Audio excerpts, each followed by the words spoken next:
Assalamualaikum warahmatullahi wabarakatuh. Saya Siti Salmiah dari program studi pendidikan fisika semester 4 Universitas Hamzah Anwadi.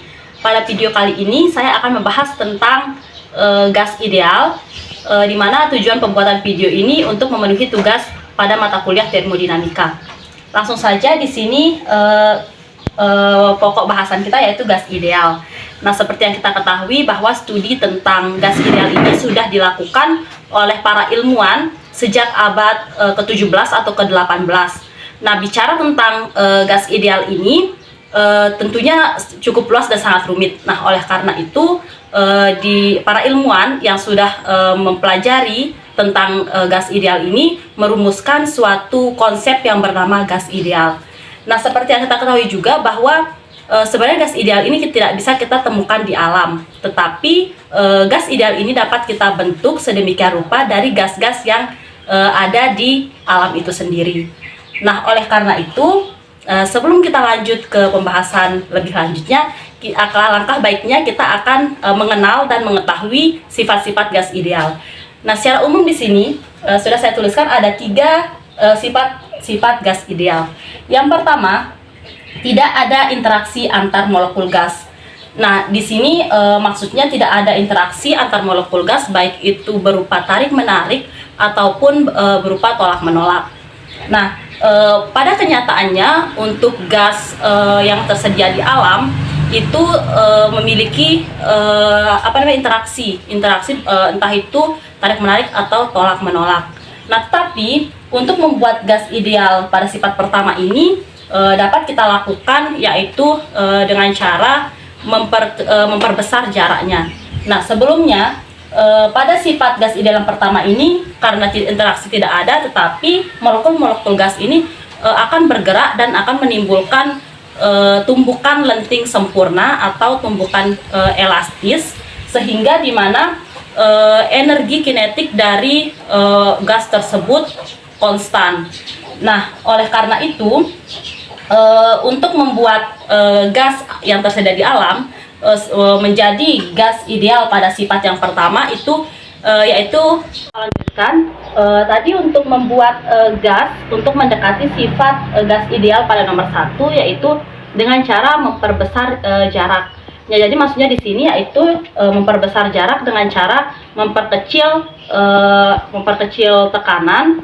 Kemudian nanti jaraknya otomatis akan merenggang dan juga temperaturnya juga akan dibuat atau disetel tinggi.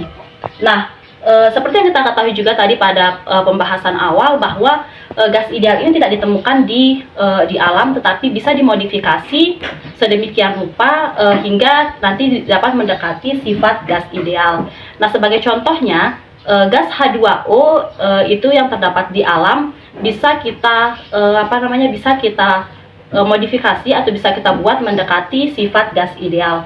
Nah, gas ideal ini yang seharusnya gas yang di alam itu memiliki interaksi, entah itu tarik-menarik atau tolak-menolak, tetapi karena sifat dari gas ideal itu tidak memiliki interaksi, tetapi pada kenyataannya sebagai contoh untuk gas H2O itu akan berinteraksi dengan gas lain yaitu berupa tarik-menarik, sehingga nanti gas tersebut bisa jadi akan berubah menjadi gas lain itu atau H2O cair. Nah, seperti itu. Kemudian sifat yang kedua ada molekul gas dapat dianggap sebagai partikel yang ukurannya dapat diabaikan. Nah, maksudnya di sini karena molekul gas ideal itu dianggap sebagai partikel yang kecil dan dapat diabaikan, sehingga keadaan tersebut dapat dikatakan sebagai keadaan pada ruang kosong atau ruang hampa. Kemudian pada sifat gas ideal yang kedua ini karena tadi molekul gas dapat dianggap partikel dan juga ukuran dapat diabaikan, sehingga tadi bisa juga disebut ini sebagai dalam keadaan ruang hampa atau ruang kosong. Nah, kemudian untuk dapat menjadikan gas alam untuk mendekati sifat gas ideal pada sifat yang kedua ini dapat dilakukan juga dengan cara mengubah gas alam pada sifat yang nomor 1, yaitu dengan cara memperbesar jarak dan juga memperbesar temperatur, tetapi tekanannya diperkecil. Nah, kemudian sifat yang ketiga ada molekul-molekul gas ideal bergerak secara acak. Nah, ini sedikit ada berkaitan dengan sifat yang pertama tadi, bahwa karena gas ideal bergerak secara acak, maka di sana akan terjadi tumbukan lenting sempurna. Nah, di sana atau juga disebut dengan tumbukan elastik. Nah, pada tumbukan elastik antar gas ideal tersebut, maka energi sebelum dan sesudah bertumbukan itu sama besar, sehingga energi kinetiknya konstan atau tetap. Oke, kita lanjut sekarang. Tadi kita sudah mengetahui tentang sifat-sifat dari gas ideal, karena nanti sifat-sifat tersebut yang akan dianalisis oleh para ilmuwan. Nah, kemudian pembahasan lanjutnya itu kita akan melihat penemuan-penemuan dari para ilmuwan tentang analisis dari sifat-sifat gas ideal. Nah, yang pertama ada hukum Boyle. Jadi Robert Boyle ini melakukan studi kasus atau mempelajari, meneliti tentang gas ideal. Nah, di mana gas ideal ini pada penelitian Boyle itu mengubah atau memodifikasi gas ideal mendekati sifat gas memodifikasi gas alam mendekati gas ideal, mendekati sifat gas ideal. Nah, di mana pada percobaan Boyle ini itu ditetapkan atau suhu atau temperaturnya itu dibuat secara konstan, suhunya konstan, sehingga nanti tekanannya, sehingga didapatkan hasil kurva volume terhadap tekanan. Jadi kurvanya seperti ini. Jadi pembacaan kurva hasil dari percobaan Boyle ini yaitu semakin besar tekanan, maka volumenya pun semakin kecil. Jadi di mana dapat kita tuliskan rumusnya bahwa tekanan itu berbanding terbalik, tekanan berbanding terbalik dengan volume. Jadi seperti ini. Jadi kesimpulan hukum Boyle itu yaitu pada suhu yang konstan, pada suhu konstan, tekanan ini akan berbanding terbalik dengan volume.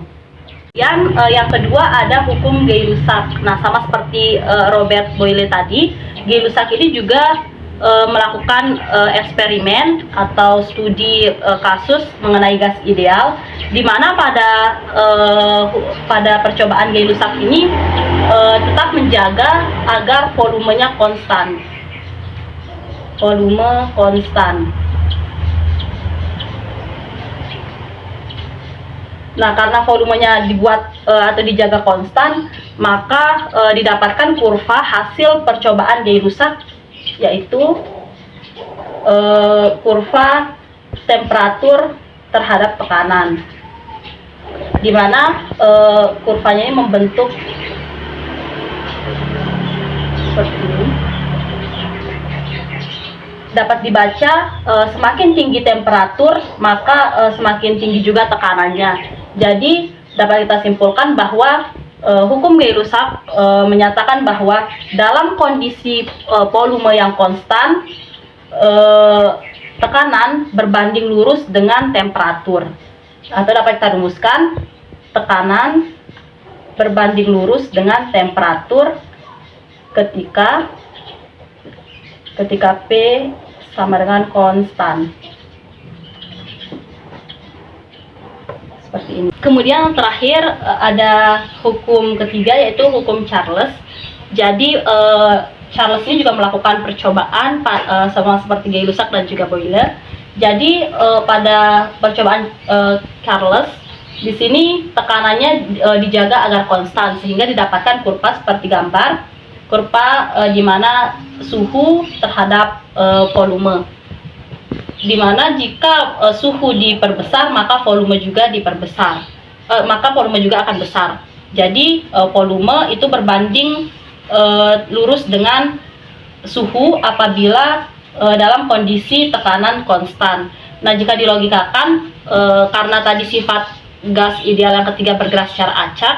Apabila suhunya dinaikkan, maka pergerakan dari gas ideal itu akan semakin cepat, sehingga membuat volume dari gas ideal tersebut semakin bertambah juga. Nah, kemudian kita akan membahas tentang hubungan atau persamaan yang dapat menghubungkan tiga persamaan yang kita dapat dari hukum Boyle, hukum Gay-Lussac, dan juga hukum Charles. Di mana persamaan gas umum ini tekanan atau PV, tekanan dikalikan dengan volume sama dengan nRT. Nah, ini dapat dihubungkan, kita coba hubungkan dulu dengan persamaan yang pertama, di mana tekanan berbanding terbalik dengan volume. Di mana tekanan berbanding terbalik dengan volume, nanti tekanan sama dengan nRT dibagi dengan V, maka V sebagai pembagi akan berbanding terbalik dengan tekanan. Kemudian hubungan dari persamaan gas umum dengan persamaan Gay-Lussac, yaitu di mana tekanan berbanding lurus dengan suhu. Tekanan berbanding lurus dengan suhu, sudah benar. Kemudian yang ketiga, persamaan yang kita dapatkan dari percobaan Charles, di mana volume berbanding lurus dengan suhu. Volume berbanding lurus dengan suhu. Jadi ini merupakan persamaan yang sudah biasa kita gunakan, yaitu persamaan gas umum untuk menghubungkan persamaan-persamaan dari ketiga ilmuwan tadi, yaitu ada Robert Boyle, ada Gay-Lussac, dan juga ada Charles.